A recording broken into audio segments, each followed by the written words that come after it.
शिव पार्वती की अमर प्रेम कथा, सती से पार्वती तक एक दिव्य प्रेम की यात्रा। प्रारंभ, ब्रह्मांड और शिव तत्व। सृष्टि के आरंभ में जब कुछ भी स्थिर नहीं था, तब केवल शिव थे, न रूप, न रंग, न आरंभ, न अंत। वे ध्यान में लीन, कैलाश पर विराजमान, संपूर्ण ब्रह्मांड के साक्षी थे। शिव बिना शक्ति के निष्क्रिय हैं और शक्ति बिना शिव के अधूरे। यही सत्य आगे चलकर सती और पार्वती की कथा में प्रकट होता है। माता सती का जन्म। प्रजापति दक्ष की पुत्री के रूप में देवी शक्ति ने सती के रूप में अवतार लिया। बचपन से ही सती का मन शिव की ओर आकर्षित था। वे शिव को ही अपना पति मान चुकी थीं, पर दक्ष को शिव से घोर घृणा थी। उन्हें शिव का वैराग्य, भस्म, जटाएं और औघड़ रूप स्वीकार नहीं था। शिव सती विवाह। सती ने कठोर तप कर शिव को प्रसन्न किया। भगवान शिव ने उन्हें पत्नी रूप में स्वीकार किया। देवताओं के साक्षी में विवाह हुआ, पर दक्ष का अहंकार आहत हो गया। उन्होंने मन ही मन शिव और सती दोनों से द्वेष पाल लिया। दक्ष यज्ञ और सती का बलिदान। एक दिन दक्ष ने विशाल यज्ञ का आयोजन किया। उन्होंने जानबूझकर शिव और सती को आमंत्रित नहीं किया। सती पिता के घर जाने को व्याकुल हुई। शिव ने मना किया, पर सती पिता का अपमान सह न सकी। यज्ञ में पहुंचकर सती ने देखा, शिव का अपमान, तिरस्कार और उपहास हो रहा है। पिता दक्ष के कटु वचन उनके हृदय को चीर गए। पति के सम्मान के लिए सती ने यज्ञ की अग्नि में स्वयं को समर्पित कर दिया। शिव का तांडव और शक्तिपीठ। जब शिव को यह ज्ञात हुआ, उनका क्रोध प्रलय बन गया। उन्होंने वीरभद्र को उत्पन्न कर यज्ञ विध्वंस कर दिया। सती के शरीर को उठाकर वे तांडव करने लगे। संपूर्ण सृष्टि कांप उठी। भगवान विष्णु ने सती के शरीर को अपने चक्र से विभक्त किया। जहां जहां अंग गिरे, वहां 51 शक्तिपीठ बने। शिव वैराग्य में डूब गए और कैलाश छोड़ हिमालय में तप करने चले गए। सती का पुनर्जन्म, माता पार्वती। समय बीता।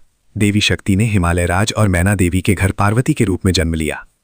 बाल्यकाल से ही उनके हृदय में शिव बसे थे। वे जानती थीं, शिव ही मेरे स्वामी हैं। ओम पार्वती की कठोर तपस्या। राजकुमारी होते हुए भी पार्वती ने सुख त्याग दिया। उन्होंने वन में जाकर तपस्या शुरू की। पहले फल फूल, फिर पत्ते, फिर जल, अंततः केवल वायु पर जीवन। उनकी तपस्या से धरती तपने लगी। देवता भयभीत हो गए। उन्होंने कामदेव को भेजा, पर शिव ने उसे भस्म कर दिया। वध्य शिव द्वारा परीक्षा। शिव ने पार्वती की परीक्षा लेने के लिए एक वृद्ध ब्राह्मण का रूप धारण किया। उन्होंने शिव की निंदा की। वह भिखारी है, औघड़ है, तुम्हारे योग्य नहीं। पार्वती क्रोधित हो उठी। उन्होंने कहा, मेरे शिव जैसे भी हो, वे ही मेरे सर्वस्व हैं। प्रेम शिव का स्वीकार। पार्वती की अटूट भक्ति देखकर शिव प्रसन्न हो गए। उन्होंने अपना दिव्य रूप प्रकट किया। सभी देवताओं ने पुष्प वर्षा की। शिव पार्वती विवाह। कैलाश पर्वत पर भव्य विवाह हुआ। ब्रह्मा पुरोहित बने, विष्णु भ्राता बने, देव, ऋषि, गंधर्व सभी साक्षी बने। ये विवाह था शिव और शक्ति का मिलन, सृष्टि और चेतना का संगम, गृहस्थ जीवन और संतुलन। पार्वती ने शिव को गृहस्थ जीवन का महत्व सिखाया। उनसे गणेश और कार्तिकेय का जन्म हुआ। शिव वैराग्य और गृहस्थ दोनों के संतुलन का प्रतीक बने। कथा का गूढ़ संदेश। सच्चा प्रेम जन्म जन्मांतर तक चलता है। नारी शक्ति के बिना शिव भी अधूरे हैं।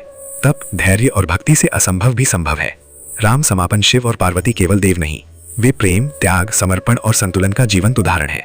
उनकी कथा हमें सिखाती है कि जहां प्रेम है, वहां ईश्वर स्वयं प्रकट हो जाते हैं। शिव पार्वती विवाह के बाद का दिव्य इतिहास। गृहस्थ जीवन, संतान, लीला और लोक कल्याण की महागाथा। अध्याय 1।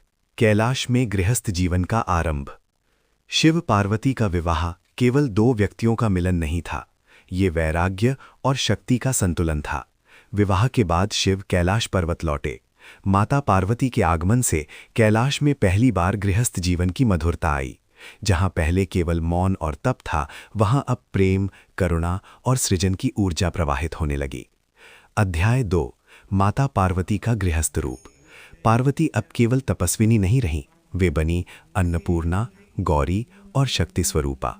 उन्होंने शिव के गणों की देखभाल की, कैलाश को परिवार का रूप दिया। शिव जो संहार के देव थे, अब गृहस्थ जीवन में करुणा और ममता के प्रतीक बने। अध्याय 3। गणेश का जन्म। एक दिन शिव ध्यान में थे। पार्वती ने अपने उपटन से एक बालक की रचना की। उस बालक का नाम रखा गणेश। गणेश माता की सेवा में लगे रहते। वे भोले, आज्ञाकारी और तेजस्वी थे। अध्याय 4। गणेश और शिव की लीला।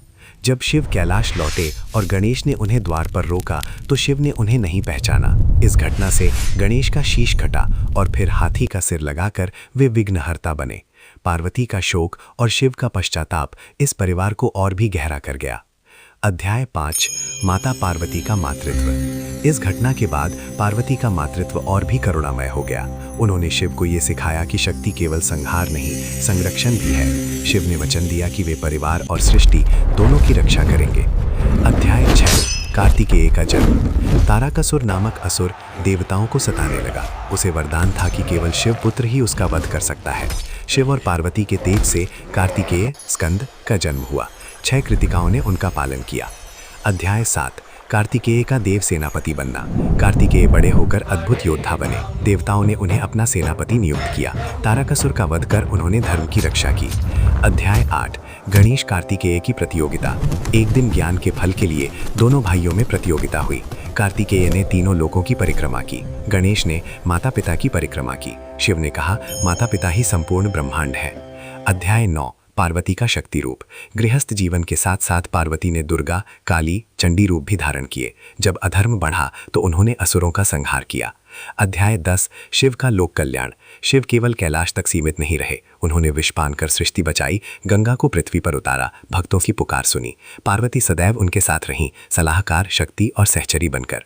अध्याय 11 शिव परिवार का आदर्श। शिव संयम और वैराग्य, पार्वती प्रेम और शक्ति, गणेश बुद्धि, कार्तिकेय वीरता। ये परिवार सिखाता है कि संतुलन ही जीवन है। अध्याय 12 कथा का संदेश। शिव पार्वती विवाह के बाद का इतिहास बताता है गृहस्थ जीवन भी साधना है। प्रेम और त्याग से परिवार बनता है। शक्ति और वैराग्य साथ चले, संतान संस्कार से महान बनती है। माता पार्वती से काली माता बनने की कथा। विस्तृत कथा। प्रारंभ। सती का पुनर्जन्म। पार्वती। दक्ष प्रजापति की पुत्री सती ने जब अपने पिता के यज्ञ में आत्मदाह किया तब समस्त ब्रह्मांड शोक में डूब गया। भगवान शिव वैराग्य में चले गए।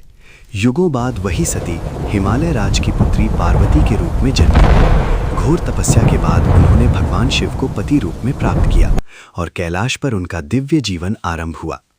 पार्वती प्रेम, करुणा और सौम्यता की मूर्ति थीं, परंतु वे केवल कोमल माता नहीं थीं, उनके भीतर महाशक्ति भी थीं।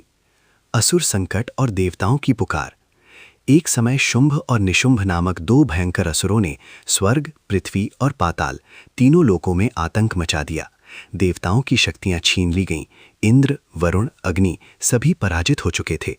तब सभी देवता हिमालय पहुंचे और माता पार्वती से प्रार्थना की, हे माता, अब केवल आप ही हमें बचा सकती हैं। देवताओं की करुण पुकार सुनकर पार्वती का हृदय द्रवित हुआ, किंतु जब उन्होंने असुरों के अत्याचारों का ध्यान किया तब उनके नेत्रों से क्रोध की ज्वाला प्रकट होने लगी। उनका शरीर तपने लगा। उसी क्षण पार्वती के ललाट से एक भयंकर तेजस्वी शक्ति प्रकट हुई।